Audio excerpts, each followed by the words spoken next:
And welcome to Accelerate. This program is designed to connect our members and drive business. Accelerate provides an opportunity to hear updates pertaining to our regional and statewide issues that affect our local economy. Today, we're excited to hear from John Rounsaville. He's the Interim Executive Director of Mississippi Development Authority. We'd also like to give special thanks to C-Spire, who's sponsoring today's event. Before we get started, we'll ask Mike Dixon, Executive Director of the Pine Belt Foundation, for an invocation, and he'll be followed by Russell Delk with C-Spire, who will provide our sponsor remarks. So, Mike, would you please provide the invocation this morning? Let's pray. Our God, we begin by thanking you for every good gift we enjoy, which we know is from your hand alone. God, we pray that each person within the reach of our voices might know deeply and truly your love that is without condition and your mercies which renew each morning. We ask that you help us to embody the fruits of your Spirit as we attempt to love each other as we have been loved. We ask that you grant us your wisdom and your courage that we might help to build your kingdom here on earth as it is in heaven. Lord, bless our time together. Bless those who are part of trying to make this community a stronger and better and more just place. Lord, bless us as we bless your children. We do love you, and we ask all things in your name. Amen. All right.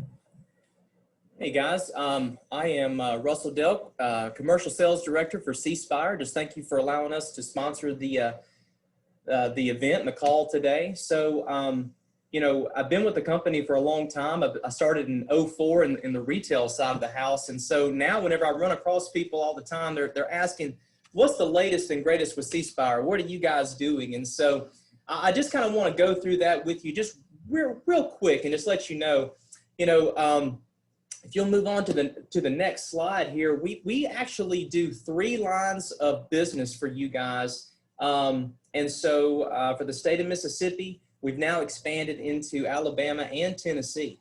And so, of course, we have the wireless side of the house. We have C-Spire Business Solutions, which I'm a commercial sales director for. And then we have our home services. And so next, I want to just tell you about our wireless services. Of course, we've been servicing the greater Hattiesburg area on the wireless side since 1990. And so, I began in the retail side in 2004. I was given an AudioVox flip phone. I don't know whatever happened to that company, but from there, I got the BlackBerry, the whole BlackBerry boom, and then the iPhone came on, just ushered in this whole swell of smartphones. And so now, the next phase on our wireless is really 5G. 5G is just going to be the piece that drives not only us, but other wireless providers, driving competition, driving technology on the wireless side. So it's exciting stuff. Next, for the C-Spire business line, this is my expertise, for the commercial side of the house, meaning small, medium, even large businesses, local, state government. We offer cloud services, business phone solutions, data center offerings, of course, fiber optic internet. And with these, the new normal right now, it's work from anywhere. So we have a toolkit for that as well, with some mobile applications, professional services, and really the biggest thing in the commercial space right now is security. Whether it is the hot topics of ransomware, cloud storage, and backup, we do all of that. And so next, the third line of business we have is our fiber to the home. And so I do have some good news for you guys here in the greater Hattiesburg area. First off, if you take a look at your house right now, everybody most likely has some type of internet source coming in, and then you're branching out Wi-Fi, and the average household has about 10 connected devices. I know that in our house, if I'm lucky enough to watch television, I'm going to be streaming something from Hulu, or my wife is going to be on Grey's Anatomy on the smart TV. My son is going to be on the PS4 streaming Fortnite or whatever that is. Then I've got 2 tablets, a couple of cell phones, and my daughter may have Peppa Pig on one of those tablets. I've got an alarm system. We've got, if you have a security cameras, and then my thermostat's even on the internet. So God forbid my internet goes out of my house. But that's the new norm right now. And so what we're able to do with our home services is provide gigabit internet to the home. It's a buried fiber connection. And so luckily, and we have been able to break ground here in the greater Hattiesburg area. So construction began at the Bent Creek neighborhood. That started September 8th. And construction is also scheduled to start in Canebrake on September 21st. And so we actually have boots on the ground and some people and be probably coming over to your house, hanging things on your doorknobs or knocking on some doors to let you know what's coming. And so we're really, really excited about that, to be able to give you guys just another option for internet services here at the house. And so, you know, that's just where we are right now with C Spire. And so again, just thank you for the opportunity just to share with what it is that we do. And so now I want to hand it off to Todd Jackson.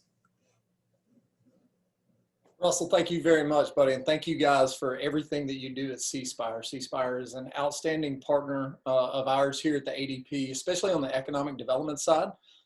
Fiber and that type of connectivity is becoming as important as a lot of the other infrastructure. So we appreciate C Spire's partnership. My name's Todd Jackson. I'm the Executive Vice President here at the ADP. Typically, you would be hearing from our Chamber Division Chair, Mr. Alan Anderson, but I am standing in for him today. I'm excited to be here with you because over the last couple of months, I have moved from just working on the economic development side of our house to working on both economic development and chamber. So I'm extremely excited to bring to you this morning all the new members that have joined the ADP over the last over the last month. I'll start in downtown Hattiesburg. I love starting with an axe throwing company, Alley Cats Axe Throwing in downtown Hattiesburg. Really cool, fun opportunity there in downtown. We appreciate their membership. And then you see Amazon Logistics. So real quick little story here. We just completed a project with Amazon on what they call a last mile delivery center. And this small delivery center, which will be located off of West Pine in East Hattiesburg, kind of near the car dealerships, will employ 10 to 15 people and deliver a lot of the last mile type packages here in the Hattiesburg area. The cool thing about this is that at the end of March, when we were all kind of going into quarantine and biting our nails about what was going to happen, out of the blue, the Amazon Economic Development team reached out to our team here at the ADP with this project. So we always say God's in control. That was one of those things that gave us a little reassurance early on that, hey, just keep working hard and doing good things, and good things will happen. So we're excited to have Amazon here in the community.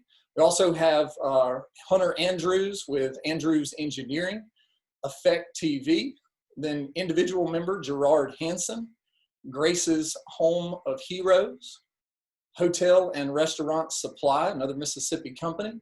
Our friends in the media side with Hub City Spokes, Oak Grove Family Dentistry, our friends at Planet Nutrition, then Precision Granite and Marble, Southern Fit Health and Wellness, and then Trailhead Media. We're so grateful to have those great companies come on board with membership here at the ADP. And you can go to our website at theadp.com to find out more about those members. One cool thing you can do there is get a quick link to their social media platforms and follow them. Before moving on, I've got two things that I want to share with you about upcoming events. As you guys know, we've been in this virtual format for several months now. And I'm excited to say that in less than a week, we're going to have our first in-person event out on the golf course. So the ADP's annual Corporate Golf Challenge will be this coming Thursday, September 17th. It's going to be at Timberton Golf Club. We do have a few tee times available still in the morning flight. So if you would like to join us out there that day, it is going to be a great day on the course. I think all of us have a little bit of pent up energy. And so this golf tournament has really turned out to be something fabulous for the business community. Going to be a great day of networking thanks to every one of those sponsors that you see there on the screen. And we hope to see you guys next week out at Timberton. Last thing, 1 month from now, our next Accelerate program will feature State Treasurer David McCray. We are extremely excited to have John Rounsaville on this program with us to hear about economic development in Mississippi during the coronavirus pandemic.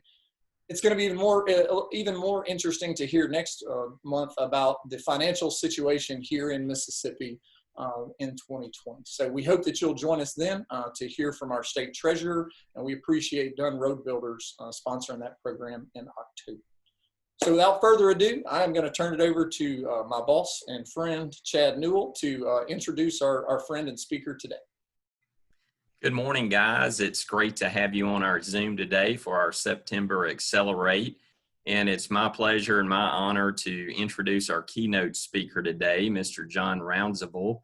And before I give John's formal introduction here, I'll just say I've been really impressed early in his tenure here with his proactiveness. John has been, early on in the pandemic, I challenged our team to pivot and be relevant and visible. And boy, that is just what I've seen John Rounsaville and the team at the Mississippi Development Authority do. They have remained very relevant during the pandemic and certainly very visible. Also, John has been getting out and about around the state. We had a nice Zoom call. Todd and I had a Zoom call with John early on in his tenure talking about economic development here in Hattiesburg. And then he came down to visit with us, and we met in the boardroom, and we were able to talk about all of our assets and attributes that set us apart from the competition. And we were able to learn about John's vision for MDA, and really just a great get-to-know-you session. So, John, thanks for being very proactive and visible early in your tenure at MDA. John, of course, is the Interim Executive Director for the Mississippi Development Authority, a position he was appointed to in May 2020 by Governor Tate Reeves. Prior to that, he was appointed by President Donald Trump to serve as the State Director for USDA Rural Development, a position he held from 2017 to 2020. He was appointed by President George W. Bush to serve in the same position from 2006 to 2008. John served as Vice President of Strategic Services for Wagner Engineering from 2008 to 2017. He also worked for U.S. Representative Charles W. Chip Pickering as Deputy Chief of Staff and for Governor Haley Barbour as Policy Advisor. Rounsaville holds various distinctions for his military service, including medals for Air Force Meritorious Service, Commendation, and Achievement, Global War on Terrorism Service Ribbon, and the Mississippi War Medal. He also currently serves as a Judge Advocate General JAG and Major in the 186th Mississippi Air Force National Guard. John received his bachelor's and master's degrees from Mississippi State University and his JD from the University of Mississippi. John and his wife Laura reside in Madison with their sons Luke, who's 10, Graham, who's 8, and they have a brand new baby girl, Jane Reese. So John is definitely, I think, scooting to the office to get a little rest. I think he's busier at home than at work.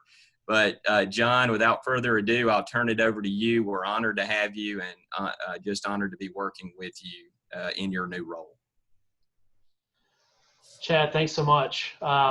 You're right. I don't want my wife to know that, but yeah, I'll tell you what, every morning, as soon as I do my part with making lunches for the boys, I am trying to get out of Dodge and get to the office because it's a circus at my house with a newborn. But she's done really good. She's at least sleeping through the night now, and so mom and dad are getting we couldn't ask for anything better at this point with the baby. So, but like everybody else with children, right now we're in the process of trying to get back in the groove of school after being off 5 or 6 months, and it's just a weird environment, which everybody knows. So it's all affected us professionally as well as in our personal lives at home. But we're not here to talk about that. I'll tell you, when I got up this morning, I was getting dressed, had y'all on my mind, of course. I was, as a Mississippi State undergrad, it's Friday, so it's Maroon Friday, right? So I pulled a maroon tie off my rack, and then I thought, I can't wear this today. I'm going to be in front of Chad and Todd. So I am sporting my USM Golden Eagle, gold and black today. So I was thinking about y'all as early as this morning. But thanks for the opening there, Chad, and thanks for the friendship that we're developing, both with me and of course with the entire team. Y'all been friends with our team for quite a while. But just to talk a little bit about MDA today, just in light of COVID, in a lot of ways, coming in to the position when I did in May, it's almost a blessing. Though that's a weird way to say it, but one of the first things I noticed was we've had some key positions at MDA that have been open for quite a while. So because of the downtime, because we haven't been able to travel like we would normally want to, particularly in the recruiting aspects of what we do at MDA, that's enabled me to really focus on rebuilding our team. And as I've gone through much of that process, I came to realize that my job here it's almost like being a coach, but I think that's a great way to make an analogy with team building here in the organization. So I'm just a coach and trying to put together the best players I can, given the constraints I have. We have a number of issues which kind of constrain us just a little bit, but I think we can make the best of it and put together a real team. And my mindset is all around, I don't want to be cheesy, but following that coaching analogy, I want to win a championship, and y'all all want to win a championship, but we can't do that unless we have 4- and 5-star players. So that's what I'm really focusing on, getting the best folks I can in the key positions that we have. So I'll just start with someone y'all are very familiar with, Grace Swope, who served as a deputy director and then director during the Barber years when I was working for Governor Barber, and that was the first time I had worked inside the agency and along with Gray. Obviously a great talent and did a lot for the state during his tenure here. But in a lot of ways, we haven't had, although we did earlier in the Brown administration, but toward the last 2 or 3 years, we didn't really have a quarterback or a chief economic developer with some real gray hair and experience within our recruiting and global division. And I feel like that's something that was just vital to the organization. So that's been a real focus, but at the same time, we are constrained. I mean, if you look out across with our top organizations in the state, I mean, who you really want is somebody to come in from the outside and maybe not from the inside to help bring that knowledge of what it's like at the local level. Because one thing that hampers us inside MDA, particularly when it comes to recruiting, is that, and especially with our project management team, we get our project managers sometimes right out of school, or maybe they've got some experience, but a lot of times they've never actually worked in the field. So they looking through the economic development lens of what it's like to be in the recruiting business or assisting businesses with expansions in the state. They know what it's like inside an entity like MDA, but they really have no idea what it's like if you're sitting on the side of Chad and Todd, or any other number of economic development leaders out there, and that's important. So I really wanted to get somebody from the outside to serve in that quarterback position with our recruiting team to bring some of that outside perspective to the organization, and also bring a lot of that experience that particularly our younger folks just don't have. So a few weeks ago, I was able to announce that we brought in Mr. Bill Cork, who was the executive director of the Hancock County Port and Harbor Commission. So not only does he bring in a lot of experience in economic development realm and with a background in running chambers, but at Hancock County Port and Harbor Commission, he ran an airport, he ran an inland port, and he ran a railroad, and those were all money makers for his organization. So he has a very diverse background and a strong background in business, and he just brings a lot to the table that I really feel is going to be important to our team as we get back in the business of recruiting and helping with business expansions post-COVID. Another key area that we had been absent in for a while, for several years, we had holes. We didn't have a leader. We didn't have a workforce development director to oversee our workforce development folks. We didn't have anybody in our research or intelligence division inside MDA. Those were both vital roles. I mean, and I'll come back around to workforce in a moment, but especially with intelligence, we have got to do more. Let me say this, and as you can see, I'm not going by speech. I like to talk. I don't like to give formal speeches. When I first came into the position, one of the first messages I got was actually from Chad. He had forwarded me an email, and made some key points about, well, the big one was, John, we haven't had a lead given to us in Hattiesburg from MDA since 2017. Something's wrong.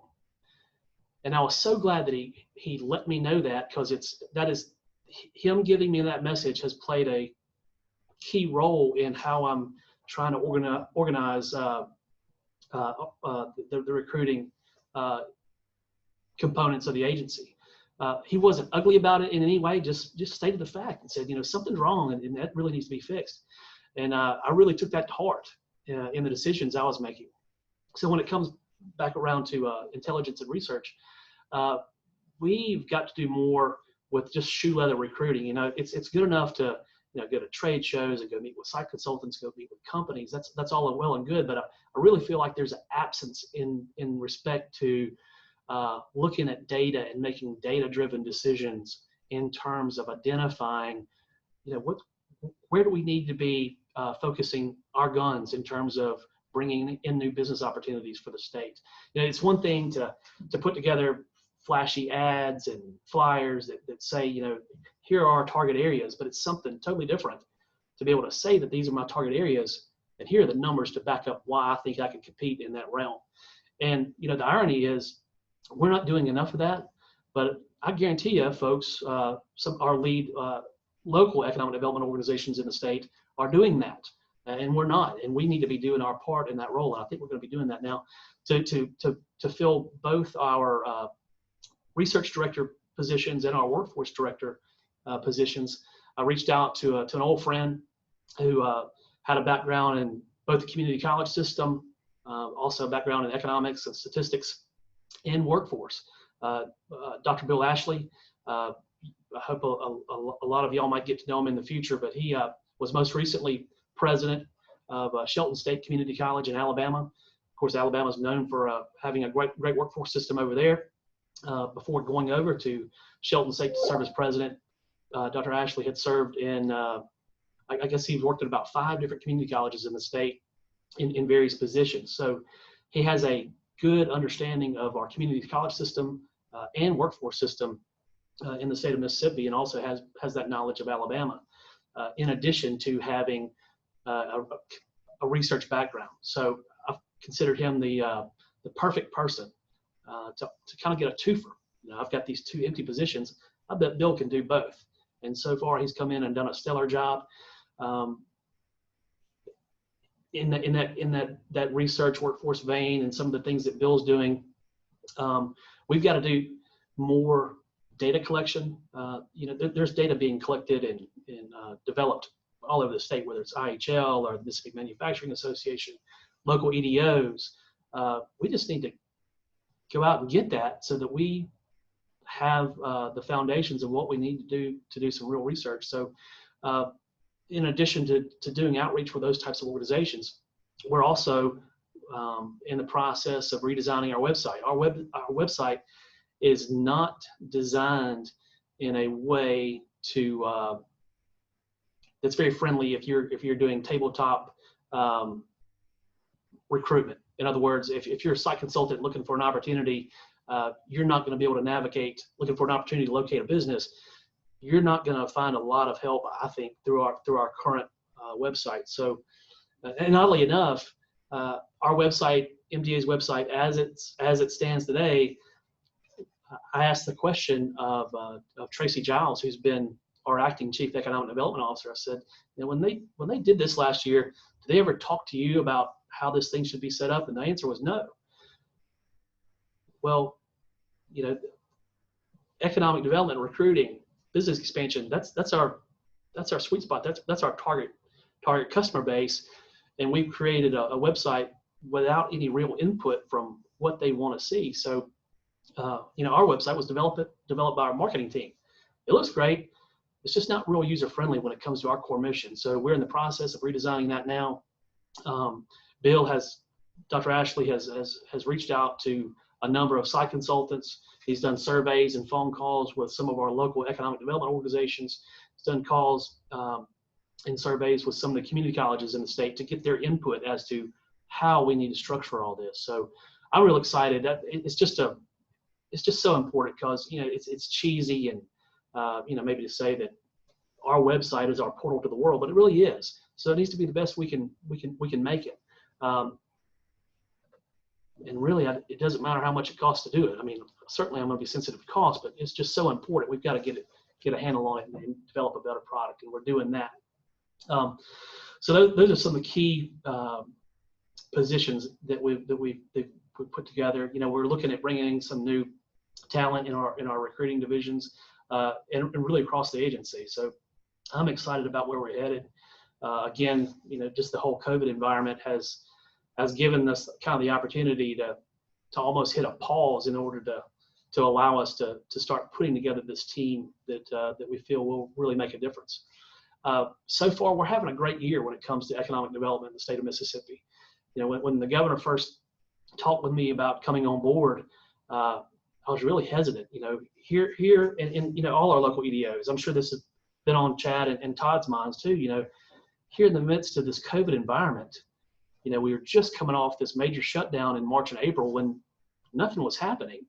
And then, but we're going to, we all know we're going to get over this at some point, but we know in the back of our minds, this is going to have a terrible impact on our ability to grow and help out businesses. We've seen a lot of damage done across the state in especially with small businesses. So I was real hesitant thinking about, here you're going to be head of the state's economic development organization in this environment, and how are you going to win in this? But luckily, I mean, we do have some great talent in this organization. They never stopped working. A lot. The announcements you see today didn't just happen last week or the month before. I mean, these projects are months in development. And I think that's reflective of the type of year we're having. So even with COVID, I mean, we've still got a healthy project pipeline, as healthy as it's really ever been. We're having a great year. We're having, just in terms of capital investment in the state so far, and I said this on the radio yesterday, we're farther ahead at this point in the year than we were last year. We've had so far about $750 million in capital investment in new projects that MDA has assisted with in the state. At the same time last year, we were about 540. So that to me is tremendous. It just shows you that even with respect to COVID, I mean, we're still gaining ground and having a great year. And it looks like we're going to finish the year. We've got several months left. We're going to finish the year with more capital investment than we did last year, which is it's almost mind blowing. We anticipate we'll in the year with at least $1.2 billion in new capital investment, somewhere between 4,000 and 5,000 jobs. But we do have some additional projects that are really close to making. So we could easily expand that $1.2 billion target that we've got now and exceed our job numbers. So I'm totally optimistic. And where we need to get going is getting back in the saddle and going out and doing just more shoe leather recruiting. We've had several visits set up with psych consultants that have been counseled. We're trying to get those rescheduled.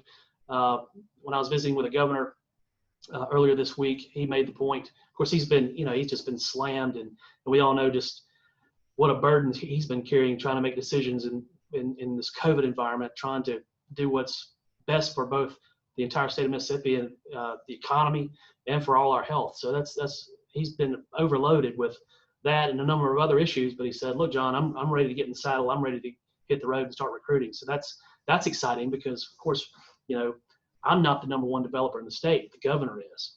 And he speaks for all of us. So I'm excited about having the opportunity. He's so enthusiastic to get out there and hit the road and start recruiting.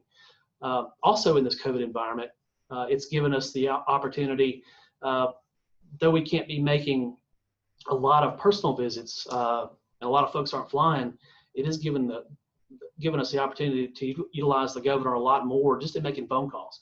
So, you know, probably not a week goes by where he's not making phone calls to at least one, if not 2 or 3 CEOs. I know he'll be doing a call this afternoon with a potential project to a CEO. So we've had him still in that position, just making those connections, so that, you know, we can follow that up with a personal face-to-face visit and hopefully land some new projects. So that's kind of where we are from the economic development front. I don't know how long I've gone, but Chad, at this time, I'll kind of close the loop and turn it over to you. If anybody has any questions, I'll be glad to try to entertain some. Yeah, John, that's great. And thanks for that. Just good dialogue. Like you said, you didn't have a formal presentation. It was more of a great kind of strategic update on what you're doing and, you know, how you're pivoting and the team you're assembling. And hey, as I always say, we're only as good as the team around us. You know, I'm blessed to have a wonderful team here at the ADP and great board of directors and great staff. And, you know, that's been the secret sauce for our long-term success. And, you know, as John said, I made the comment to him about lead generation. And really, again, it was not a derogatory comment. It was just kind of a factual comment on, hey, you know, here at the ADP in Hattiesburg, you know, we've tracked 6,000 new jobs and $1.7 billion in CapEx in the last 5 years. And we've actually led the state of Mississippi for several years in job growth. But most of those leads have been generated locally. And MDA has always been a good partner in helping us get those deals across the finish line. And we are very grateful for that. But my intent to John was basically to say, we just want some more swings at the plate. You know, use another sports analogy there is, you know, we're out generating leads and the utilities are generating leads. And if MDA is also simultaneously generating leads, then boy, that pie grows bigger and gives us all more opportunity. So thank you for taking that comment and really, you know, applying it, and you're building a good team there. And we look forward to partnering, you know, with all of the folks that you're assembling. And in fact, you know, as John said, even during the pandemic, our economic development efforts rolling. You know, Todd mentioned earlier we were working with, you know, we worked with Amazon on a small facility near downtown in East Hattiesburg. We're working on, you know, large manufacturing projects with John and his team right now. We've got a headquarters project we're working on. And so that's the beauty of the Hattiesburg economy is we're going to work on headquarters projects, manufacturing, back office, technology projects, you know, distribution. And another good thing about our area is, boy, we're going to be regional. And I know that that's music to John's ears, because the more regional we can be, the better off we are. I mean, we're working on deals, and, you know, we've got members and deals going, you know, Forrest, Lamar, Perry, Jones. You know, we were in a surrounding county yesterday, you know, visiting. And so we know the hub here in Hattiesburg is going to flourish if we flourish, not only in Forest Lamar, but if all the surrounding counties flourish as well. So we want to be a part of that in helping make that happen. So as John said, guys, there's a Q&A section at the bottom of the Zoom screen. I encourage you to log in some questions there.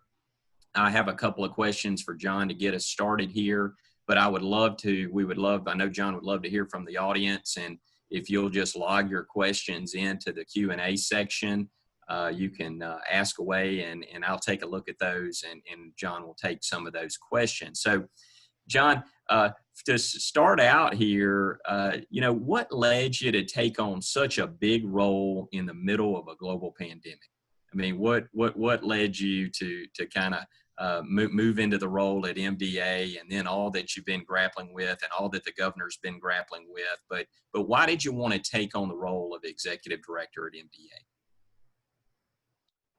Well, really, it's an honor to serve. First of all, I love public service. I've spent in my career, I don't know, 15 or so years on the public service side of the fence, and about 10 years in the private sector.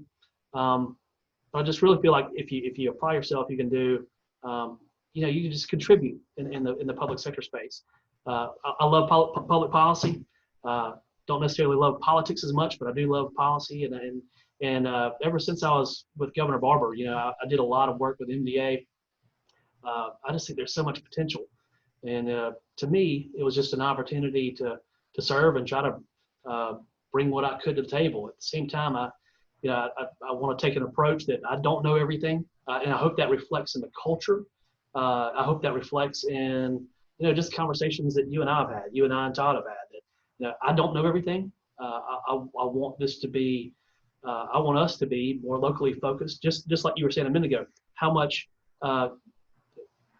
so many local EDOs, economic development organizations, don't understand how much work is actually being done at the local level. It's not MDA doing everything, or maybe even MDA is not doing most. And I want us to keep that in mind inside the agency. It's not our job just to guard the incentives kitty, but there are state taxpayer dollars flowing through this organization, and we need to be using those dollars and resources to support our local EDOs in every respect. And I just want to do more of that and make sure we're giving it everything we can, and work with y'all. So that's kind of a long way of saying, I just viewed it as an awesome opportunity to contribute, serve the administration and serve the state, and it's exciting. I love what I do. So I hope I get to keep doing it for a while. That's awesome, John. We appreciate your service, and hey, as I've talked to other economic development directors before, we know that job at times can be a thankless job, because you've got 82 counties to serve, you got a big state, you have rural, you have urban, you have different needs, different requests. Somebody's always tugging on you. And so I know it's not an easy gig, but you really, I think, have to have that servanthood mentality to do it effectively. And boy, you seem to fit that bill. So I appreciate that. Let's see, we've got some questions coming in from the audience here, which is great. Question, what do you see as some of the top business sectors or industry sectors moving forward for the state? Where do you see some of those hot growth areas that we could really capitalize on? Well, I think, obviously automotive continues to be a top segment sector, defense, aerospace, distribution, particularly up in North Mississippi.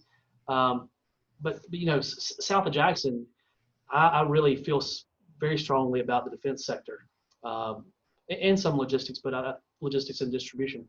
But really defense, I spent a lot of time on the coast this week, visiting a lot of businesses I haven't had the opportunity to visit. Some of those are new since my days with Governor Barber.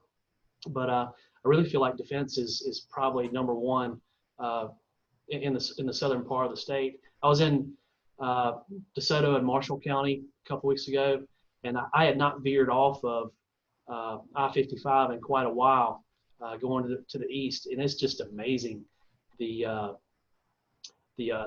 brand names, the household brand names that we all know that have set up distribution centers in North Mississippi. Hope to see some of that same activity down south and around Hattiesburg. But I'm also very interested, and this is something I didn't touch on when I talked earlier. I want us to have this mindset that it's economic development. We all love to see huge numbers in terms of capital investment, huge numbers in terms of jobs. That's all great. But we want to focus on quality of jobs. The governor's goal is to raise per capita income. We want to see companies bringing jobs here that are above the state average. But it's not just about chasing smokestacks and heavy industry. We've got to keep in mind that we really need to be focused on smaller stuff to some respect, or at least bringing them into the mix and having small tech and digital on our mind. Today it's an Amazon distribution center. It's an Amazon fulfillment center. hopefully the next step is a Amazon data center, and then Amazon programming, and all those different aspects to a business like that require a higher level of talent, that are going to pay more in terms of jobs, and also provide opportunities, particularly for our young people, so that we can hopefully at least see some turn in the level of brain drain that we're seeing in the state. So that's kind of a very broad answer. Hey, that great points, and that really ties into a question that I'm looking at here. Actually, one of our board members was asking a question about how do we get some of those higher paying jobs. You know, we've got a lot of course, high paying jobs in the healthcare sector and some other sectors here in Hattiesburg. But some of the jobs, you know, aren't as high paying as we would like for them to be. So, you know, the question was like, you know, do you do that through a mega project or in a different way, like trying to capitalize on university and polymer science and, you know, trying to figure out how to bring in high tech jobs. And so it really is along the same lines that you're talking about is, you know, how do we take these great assets that we have and further capitalize on them to bring in some of the higher paying jobs? Yep. And let me offer this. It's probably been a month ago or so now, but Dr. Mark Keenum, the president of Mississippi State, was in the office a while back, and he was just talking about supercomputing in Mississippi State's big focus on supercomputing power and how that will help in the attraction of more data centers and tech-related jobs. And, you know, I got to thinking, you know, when I was on campus and, you know, when I was out at the supercomputing center from time to time, I didn't go there a lot. I'm not smart enough to hang out over there. But I just remember the big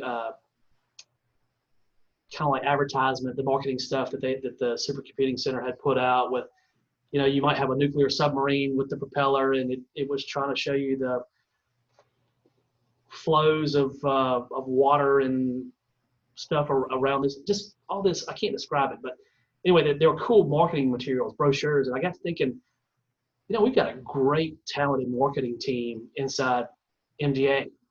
And so while Dr. Keenan was talking, I was thinking, I wonder if we've ever combined efforts to, I mean, we're supposed to be serving the state here. Why can't our marketing team be tying into our universities? For example, just give us the one or two top things that you want to see from USM or MSU or Ole Miss or Jackson State alongside MDA's marketing materials at trade shows and things of that nature. And of course, the answer was, we're not doing any kind of co-branding or joint advertisement of our assets. So kind of one result of that so far has been that there's a Mississippi Research Consortium, which consists of the VPs of research at each of the major research institutions in the state, and we're not participating in that, so that we know what's going on. So you've got, you know, all your VPs of research getting together once a month. We didn't know that they were even meeting, but now we're engaged in that process. So, you know, the universities are already collaborating and sharing ideas together, but now we're at the table too, so we know what's going on, and we can have knowledge of what they're working on and bring that into our agency, as we're both looking at recruiting and business expansion, but also marketing and showing the world that, you know, just like with polymer science, you know, if you're outside the Southeast, you know, you don't look at South Mississippi as a huge opportunity for in that arena, but it's there, and it's been there for a long time, and it's very successful. And matter of fact, we've been connecting. I'm not going to say who it is, but we've connected an entity, a very large entity, with one of the small businesses related to polymer sciences around the university just in the last month. And that kind of brings into another thought. There's all these little nodes of activity going on all over the state, and a lot of our job needs to just be connecting those together to grow opportunities. That sounds cheesy, great. but I think that's true. Hey, that's awesome. And, you know, I kind of think of 3 C's of kind of communication, collaboration, and clarity. That clarity one is one that my staff probably gets tired of me saying, but we've got to communicate together. We have to collaborate. Boy, we're, of course, a university town at our core, 2 universities, 2 community colleges, and, you know, not every project that I've worked on in the last 11 years has some synergy with our university system. And, you know, that whether that be from a labor force, workforce standpoint or R&D standpoint. And so, boy, we try our best to use that to our advantage here in Hattiesburg, but we need to do even more of it for sure. Kind of switching gears for a minute.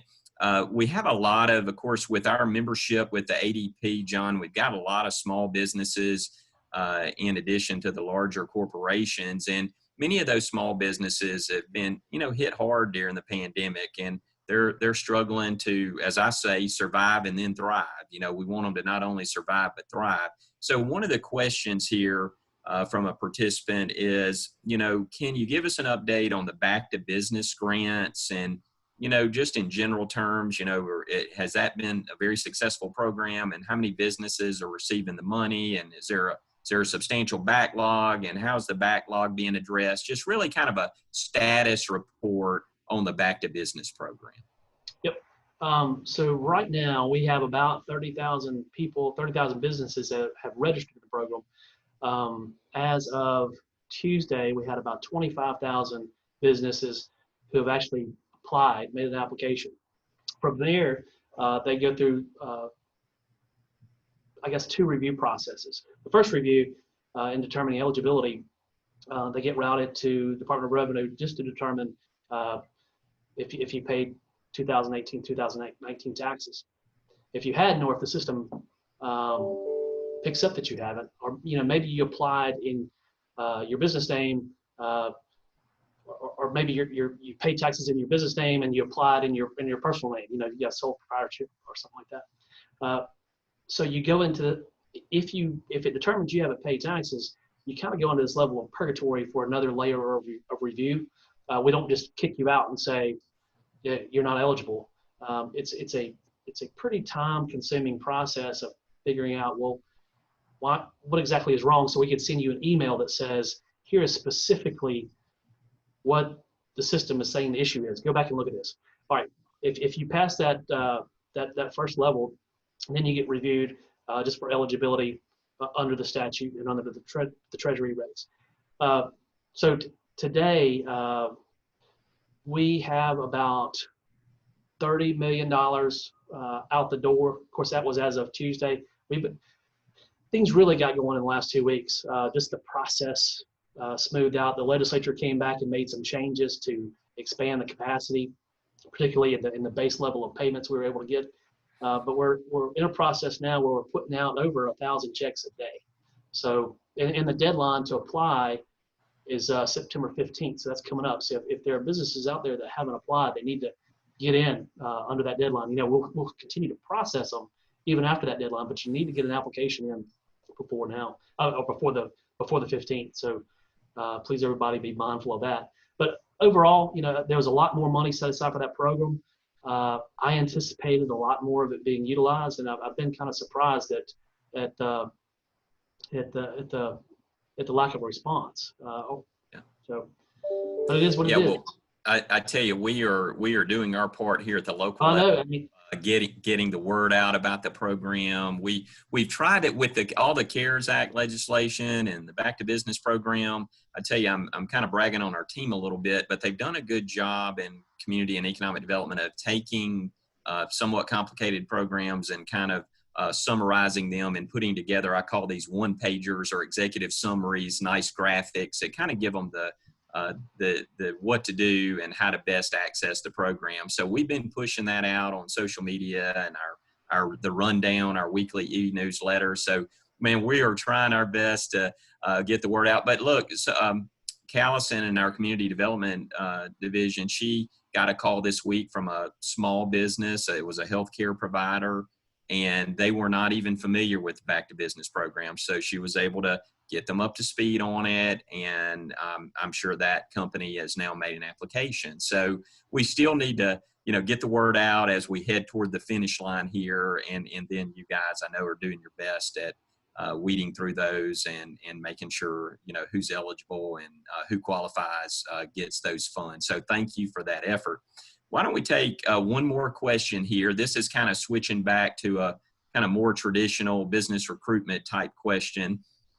You know, with the pandemic, there's been a lot of talk about kind of localizing supply chains, and you know, there, of course, with limited travel or no travel overseas, you know, we certainly, that impacts foreign direct investment.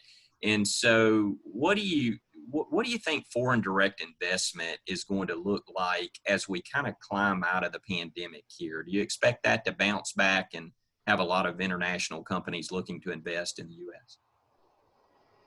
Well, I think right now, you know, you've got a lot of companies that are sitting on a lot of cash, waiting to see, you know, just what happens.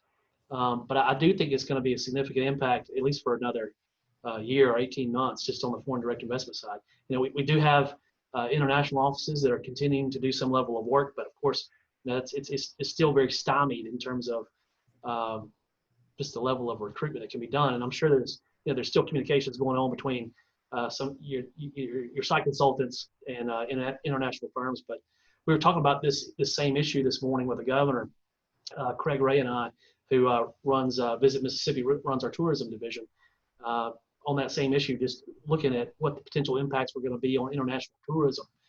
I'm getting off track a little bit, but I think that they're almost one and the same in terms of, you know, we've seen almost just a skyrocketing impact on the number of international visitors coming to Mississippi. But now, I mean, of course, all that's shut down. We haven't seen a total shutdown on the economic development side, but, you know, certainly there's going to be an impact. Sure. Absolutely. Well, hey, let's keep partnering together. Thank you for your time today. You did a great job. I appreciate your leadership over MDA. We appreciate Governor Reeves, and I can only imagine that he is chomping at the bit and so eager to get out there and do more economic development work. As I say, I think economic development is the fun side of a governor's job. He's been grappling with the not so fun side, and could not have envisioned what all he was going to have to deal with. So we appreciate his service. We appreciate your service, and we look forward to partnering with you and your whole team throughout 2020 and the coming years. So thanks again for your time. Great job today, John. Well, Chad, thank you so much. I just want to say thanks to you and Todd and your staff. I hope that the whole Hattiesburg community and your regional partners understand just the great, you know, what they have. And y'all are fantastic to work with. Your leaders in the state, and you know, you're recognized as a top-notch organization in the state, and I appreciate the opportunity to work. Absolutely. Thank you, John. Thanks for those kind comments. Hope you have a great weekend, sir. All right. Wanted to also say thanks again to Russell Delk and the C Spire team for sponsoring today's program. Jim Richmond, Terrell Knight, and all the fine folks at C Spire. As Todd Jackson said earlier, C Spire is also a wonderful economic development partner with us day to day. They're certainly an investor here in our organization, and just a great corporate citizen headquartered here in the state of Mississippi. So thanks again to C Spire. Quickly, I wanted to go through a couple of the programs coming up again to reiterate these. Our golf tournament is next week, as Todd said, September 17th. Guys, we have 33 corporate sponsors, so people are ready to get outside, enjoy some fresh air, play a little golf, but really network. You know, I had lunch with one of our investors this week, and he said, man, it's just so great to be out and having a lunch and seeing someone. So as you can see from the sponsor screen here, 33 corporate sponsors. Folks are ready to get out and enjoy that camaraderie with customers and prospective customers and friends. So there are spots available in the morning for the 8 a.m. tee time or 8 a.m. flight. So that's available for individuals or for teams. The afternoon flight is sold out. But hey, if you're like me and you don't even really play golf, you can still come out, play a little, knock it around, have a good time, because we're going to have breakfast. We're going to have lunch with some Strix barbecue. We're going to have an evening reception from 5:30 to 7 with live music. So just come on out and enjoy your friends and colleagues. I encourage you to do that. Next, the Accelerate program on October 2nd with David McCrae. Thanks to our state treasurer for being willing to join us. This will likely be a Zoom program, could potentially be hybrid, so stay tuned for the details associated with that. And thanks to Dunn Road Builders for sponsoring. And then finally, our ADP annual meeting. We are just absolutely stoked about this. We've got Dr. Henry Cloud coming in. Our presenting sponsor is going to be the first. You see all of the other Platinum, Gold, and contributing sponsors there. So sponsorships are sold out for the annual meeting. Tickets will go on sale in early October. Dr. Cloud, by the way, is a world-class author, leadership guru, speaker. He is really, and a clinical psychologist. So we probably all could use a bit of a clinical psychologist during this pandemic era. But I'll say he is also one of the top 20 personal growth leadership gurus in America. And I always say that we want you guys to grow personally so that you can flourish professionally. So no better speaker to have during the pandemic for our annual meeting than Dr. Henry Cloud. As an aside, he happens to be a Mississippi native from Vicksburg, lives in LA now in California. But it will be great to have Dr. Cloud join us live virtually on Friday, December 11th. So stay tuned for those ticket details coming up in early October. Thanks again for joining us today. I hope everyone has a wonderful weekend, and we will see you around town soon. Take care.